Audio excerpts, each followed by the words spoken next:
तो asset side हम लोगों ने कॉपी कर दिया है। अब हम लोग अपनी स्टेटमेंट्स के अंदर जा रहे हैं लाइबिलिटी साइड में। लाइबिलिटी साइड में हमें गिवन है क्रेडिटर्स। तो क्रेडिटर्स को भी हम लोग कहाँ कॉपी करेंगे? Realisation account credit side. Creditors कितने अमाउंट के क्रेडिटर्स हैं? Sundry creditors 30,000 rupees. Next, bills payable, ये हैं 8,000 रुपीज के। नेक्स्ट, मिसेज ए का लोन, पार्टनर का लोन नहीं है, मिसेज ए का लोन है, इट मींस थर्ड पार्टी है, क्रेडिट साइड में ही जाएगा। मिसेज बी का लोन 10,000 रुपीज, ये भी कहाँ गया? क्रेडिट साइड में गया। जनरल रिजर्व, जनरल रिजर्व अगर गिवन है तो इसे हम लोग पार्टनर्स में डिस्ट्रीब्यूट कर देते हैं। तो इसके लिए हमें जाना पड़ेगा कैपिटल अकाउंट की तरफ। तो ये हमारा कैपिटल अकाउंट है, रिजर्व्स हैं। तो जनरल रिजर्व को हम लोग डिस्ट्रीब्यूशन कर रहे हैं, तो बाय जनरल रिजर्व ये मैं डिस्ट्रीब्यूशन कर रहा हूँ।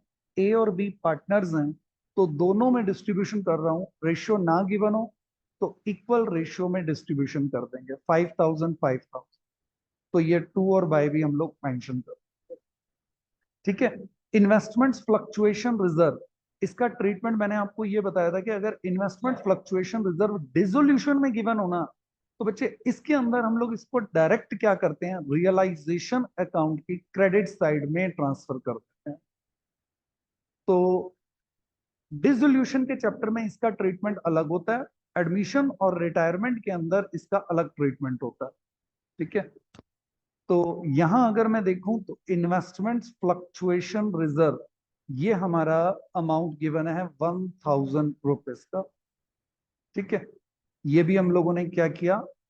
अपने अमाउंट्स के कॉलम के अंदर मेंशन कर दिया, ठीक है।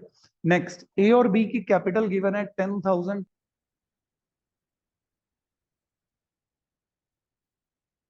ठीक है। ये हमने कैपिटल को कॉपी कर दिया, 10,000 10,000। और रियलाइजेशन अकाउंट में जो जो आइटम्स हमने कॉपी किए हैं, एक बार आप लोग वेरीफाई करते जाइए। एक था बिल्स पेबल, ठीक है।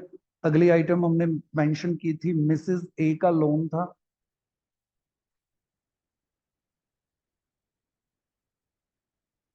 मिसेस ए का लोन, ठीक है। एक मिसेस बी का लोन था, ठीक है। और उसके बाद हमने एक मेंशन किया था इन्वेस्टमेंट फ्लक्चुएशन रिजर्व। ये हम लोगों ने सारी आइटम्स आप लोगों के साथ शेयर की हैं,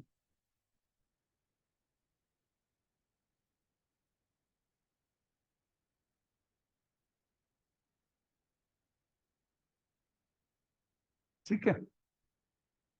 तो बेटा चेक करिए, आप लोगों की बैलेंस शीट पूरी कॉपी हो चुकी है। अगर हम बैलेंस शीट को एक बार व्यू ले लें, फटाफट से एक बार रिवाइज करते हैं।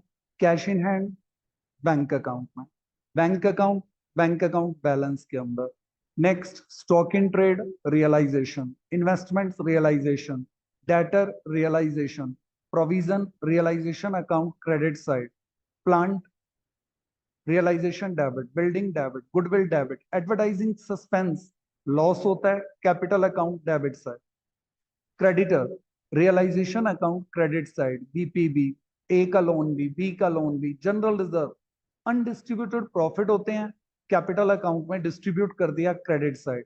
इन्वेस्टमेंट्स फ्लक्चुएशन रिजर्व, इसका सेपरेट ट्रीटमेंट है, ध्यान देने वाली टर्म होती है। यहां बहुत सिंपल है, रियलाइजेशन अकाउंट क्रेडिट साइड, ए और बी की कैपिटल ए और बी के अकाउंट में गई। तो बेटा जो फाइनल, जो मैं आपको लगातार अपने इस चैप्टर में क्लास में भी बोलता आया हूं कि फर्स्ट स्टेप आप लोगों का यही होता है, बैलेंस शीट को कॉपी करो, और वो मैं कर चुका हूं। अब मैं नीचे गिवन इन एडजस्टमेंट्स का आप लोगों को ट्रीटमेंट बताता जाऊंगा और हमारा क्वेश्चन कंप्लीट हो जाएगा। तो एक एक करके इन एडजस्टमेंट्स को साथ साथ रीडिंग करते जाइए, बताते जाइए, इनकी पोस्टिंग हम लोग करते जाएं, ठीक है बेटा। तो ध्यान दीजिएगा, फर्स्ट एडजस्टमेंट, फर्स्ट एडजस्टमेंट आप लोग पहले एक बार सारी एडजस्टमेंट्स को गो थ्रू कर लो बेटा। एक बार सारी एडजस्टमेंट्स को रीडिंग ले लो, रफली रीडिंग ले लो एक बार,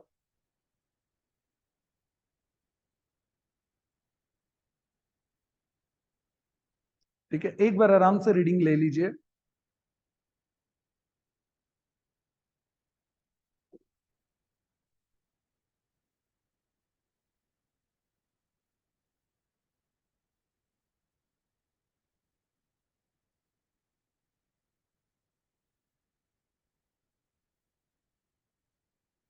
ठीक है। अब सबसे पहले फर्स्ट एडजस्टमेंट के साथ मैं आपको ट्रीटमेंट करना बता रहा हूँ। ए प्रॉमिस टू पे मिसेज ए लोन, यानी कि एक पार्टनर ये बोल रहा है कि वो क्या करेगा, एक लाइबिलिटी की पेमेंट कर देगा। ठीक है, पहले यहीं तक पढ़ो, एंड से आगे मत जाओ, यहां से सेकंड पॉइंट शुरू हो जाओ। ए कह रहा है कि वो वाइफ के लोन को पे कर देगा, तो वाइफ का लोन पड़ा कहाँ है, ये रहा ए की वाइफ का लोन। ए इसको पे कर रहा है, तो हमने पढ़ा था क्रॉस ट्रांसफर करते हैं। तो क्रॉस ट्रांसफर करने से क्या हो जाएगा कि ये जो मिसेस ए का लोन है, ये हम लोग डेबिट साइड में कौन पे कर रहा है, टू, यहां पर हम लोग मेंशन कर देंगे किसने पे किया। अगर पार्टनर पे कर रहा है तो एज कैपिटल अकाउंट। ठीक है बेटे, यहां से ये जो टर्म्स होती हैं ये आप लोगों के लिए इंपॉर्टेंट होता है, क्योंकि यहां से आप लोग क्वेश्चंस के अंदर सॉल्यूशन एक तरह से स्टार्ट कर देते हो।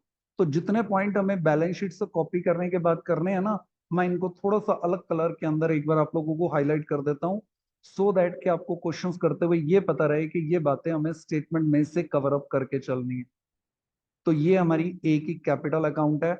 मिसिस ए का लोन 5,000 रुपीज ए ने पे कर दिया। अब वापस आ जाओ फिर स्टेटमेंट में, and took away stock in trade for 4,000। इसका मतलब ए ने स्टॉक को 4,000 रुपए में ले लिया। हमने पढ़ा था कि अगर कोई पार्टनर स्टॉक को टेक ओवर कर लेता है तो उस केस में हम उसे भी क्या करते हैं, पार्टनर के कैपिटल अकाउंट से ही, स्टॉक डेबिट साइड में था तो उसकी वैल्यू किधर कॉपी कर देंगे, क्रेडिट साइड में। कितने अमाउंट में, 4,000 रुपीज। इसको बोलते क्या है, एग्रीड वैल्यू। ये एग्रीड वैल्यू थी। ठीक है, पहली एडजस्टमेंट कंप्लीट हो गई। बेटा बैलेंस शीट को लेकर अगर कोई डाउट हो, फर्स्ट एडजस्टमेंट को लेकर कोई डाउट हो, तो आप ज्यादा देर वेट मत करिएगा, चैट बॉक्स में मैसेज छोड़ दीजिएगा। आपको जैसे ही पॉइंट कंप्लीट होता है मैं आपको लेटर ऑन आंसर देता जाऊंगा। बी पॉइंट, बी ने क्या किया, हाफ इन्वेस्टमेंट्स को 10% डिस्काउंट पे टेक ओवर कर लिया। अब बी ने हाफ इन्वेस्टमेंट्स को टेक ओवर किया है, तो हाफ इन्वेस्टमेंट्स के रिगार्डिंग ही आपको अभी ट्रीटमेंट करना है। तो रियलाइजेशन अकाउंट में आ जाओ। अब इस बार किसने टेक ओवर किया, बी ने टेक ओवर किया। तो हम लोग यहाँ क्या कर रहे हैं, B capital account, half investments 10% discount. तो इन्वेस्टमेंट्स कितने की हैं, 10,000, हाफ कितना हुआ, 5,000। तो वो जो 5,000 की इन्वेस्टमेंट्स हैं ना, उनमें से भी आपको क्या करना है, 10% उसका माइनस करना है। तो 5,000 में से अगर आप 10% माइनस करोगे तो बचेगा कितना, 4,500 रुपए। ये आप यहाँ मेंशन कर दो।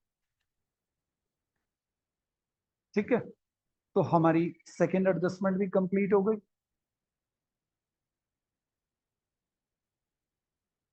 फर्स्ट एडजस्टमेंट दोबारा बताते हैं। देखिए बच्चे ध्यान दीजिएगा, फर्स्ट एडजस्टमेंट पहले आप रीडिंग ले लो। ए क्या कर रहा है, मिसिस ए के लोन को पे कर रहा है। तो हमने ये बताया था रिवर्स ट्रांजैक्शन सिस्टम चलता है इसमें पेमेंट के टाइम पे। अगर हम यहाँ देखें तो रियलाइजेशन में मिसिस ए का लोन कहाँ पर है, क्रेडिट साइड, उसकी पेमेंट किधर होगी, डेबिट साइड। पेमेंट करने के दो तरीके मैंने बताए थे, या तो फर्म पे करेगी या पार्टनर पे करेगा।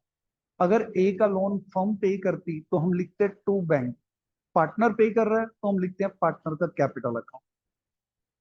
एसेट या तो मार्केट में बेचेंगे या फिर पार्टनर टेक ओवर करेगा। यहां पर पार्टनर ने टेक ओवर कर ली, तो स्टॉक कितने में टेक ओवर किया, बाय ए कैपिटल। कितने में टेक ओवर किया, एग्रीड वैल्यू गिवन थी क्वेश्चन में, 4,000 मैंने कॉपी कर। ठीक है बच्चे, तो जिस बच्चे का भी डाउट था वो क्लियर है, फर्स्ट एडजस्टमेंट। सेकंड हम लोग कर चुके हैं। Third, debtor realise 19,000 rupees including bad debts recovered 6,000 rupees. बेटा यहाँ थोड़ा सा ध्यान देना, डेटर से हमें कितने मिले, 19,000। इसको कैसे शो करेंगे, यहाँ रियलाइजेशन अकाउंट में आओ और इसको क्या करो, बाय बैंक। ठीक है, इसको ऐसे करके मेंशन कर दो। अब कौन कौन सी एसेट रियलाइज होती जा रही है उसका नाम लिखते जाओ, कि डेटर से रियलाइज कितने हुए, 19,000। बैड डेट्स रिकवर्ड भी हमारे हुए हैं, बैड डेट्स कितने के रिकवर्ड हुए, फिर से स्टेटमेंट में जाना पड़ेगा। Including bad debts recovered. तो बैड डेट्स जो रिकवर हुए हैं ना, ये हमारे लिए क्या है, ये भी एक तरह की अननोन एसेट्स है जो बैलेंस शीट में नहीं थी। अगर कोई अननोन एसेट से भी रिकवरी मिलती है तो आपका ट्रीटमेंट यही होता है बाय बैंक, और उस एसेट्स का नेम हम लोग मेंशन कर देते हैं। अभी मैंने अंदर लिखा है जितनी एसेट्स बिकेंगी सबका टोटल करके एक ही बार बाहर ट्रांसफर कर दूंगा। ठीक है बच्चे?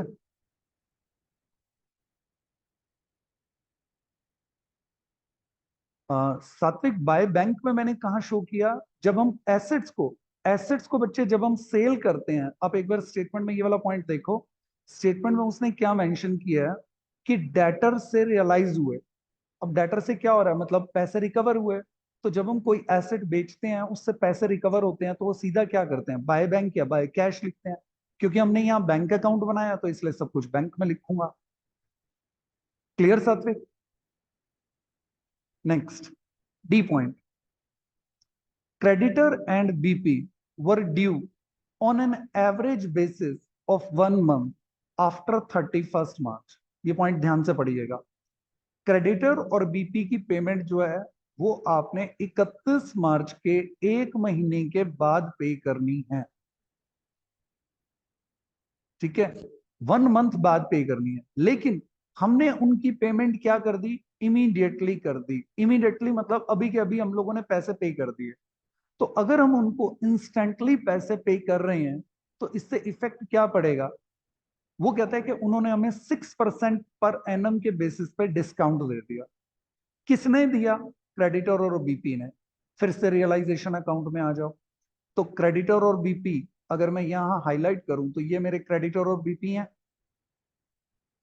ठीक है, इनको हमने पेमेंट क्या किया, अर्लियर कर दी, और इन्होंने हमें डिस्काउंट दे दिया।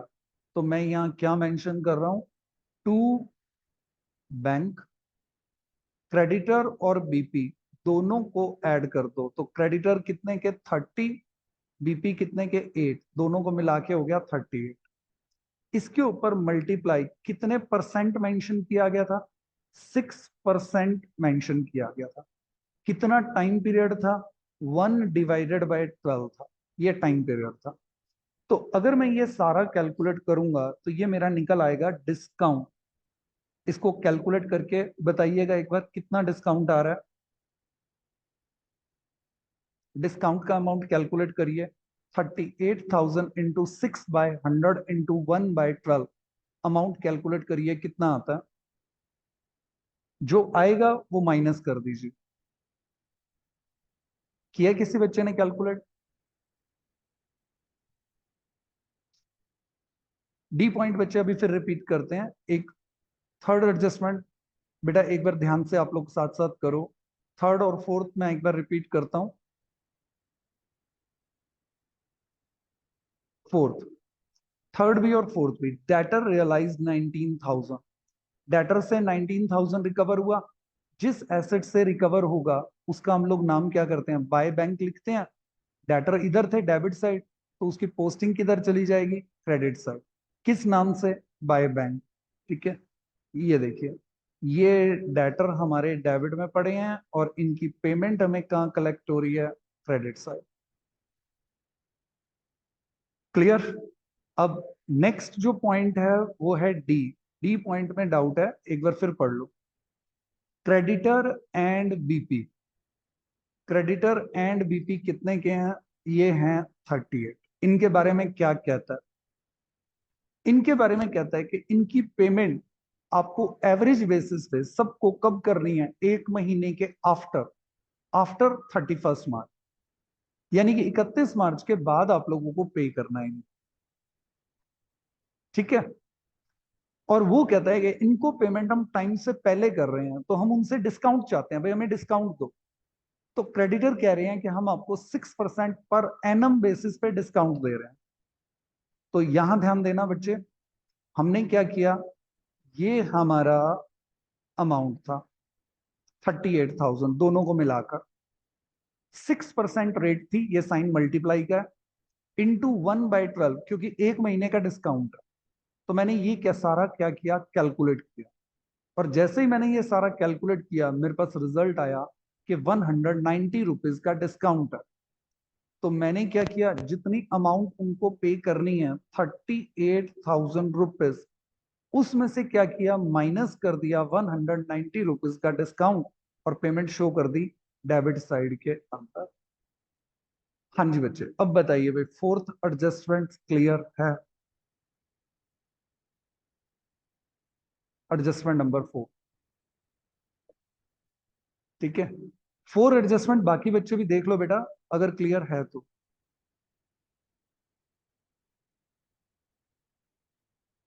ठीक है, ऑनलाइन में ये फायदा है कि आप लोगों का जो भी पॉइंट, जहां भी डाउट आता है, आप लोग उसको जल्दी से जल्दी वैसे क्लियर कर सकते हो। ये देखो, जैसे मैं ये स्टेप, अगर आपको दोबारा भी देखना है, आपको पूरी कैलकुलेशन रिपीट कर देगा।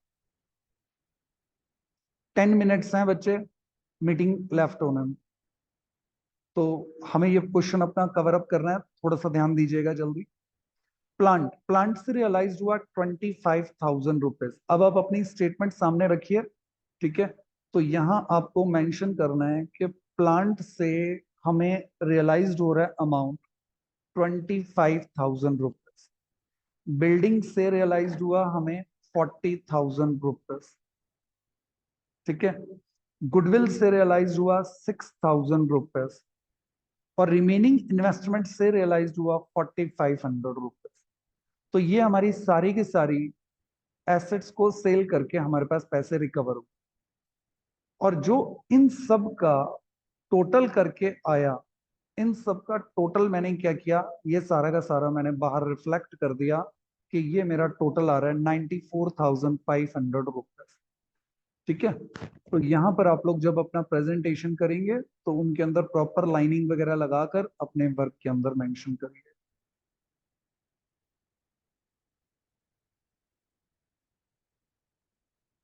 ठीक है। इसके बाद अगर मैं चेक करूं, ई पॉइंट भी complete, F point, there was an old typewriter जो कि राइट ऑफ हो चुका था, इसका मतलब बैलेंस शीट के अंदर नहीं है, अब रियलाइज हुआ 300 रुपीज में, it was taken by B at this price. अब जरा ध्यान देना बेटा, ये एडजस्टमेंट आप पहली बार कर रहे हो।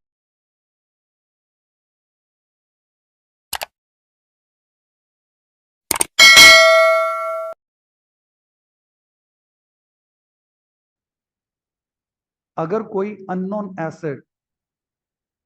एसेट पार्टनर अगर टेक ओवर कर लेता है, अगर अननोन एसेट को हम लोग सेल करते हैं, तो उसकी एंट्री हम क्रेडिट साइड में करते हैं बाय बैंक, और अगर वो एसेट पार्टनर ने टेक ओवर कर लिया है तो पार्टनर का नेम लिखना होगा by B capital account, 300 rupees.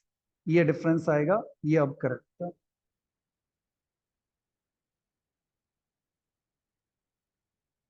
ठीक है। बैंक में 10,000 रुपीज क्यों शो किया? तो बैंक में 10,000 रुपीज कौन सा शो किया बच्चे, बैंक में 10,000 रुपीज ये वाला, ये जो दोनों के दोनों बैंक हैं, इसमें भी हमने बैंक लिखा, ये 10,000 ये वाला शो किया ना बच्चे, मिसेस बी का लोन, बी का लोन पे भी तो करना था। हाँ जी साथ पे, अगर लाइबिलिटी के बारे में ना मेंशन करें तो उस केस में पेमेंट तो करनी पड़ती है ना थर्ड पार्टी की।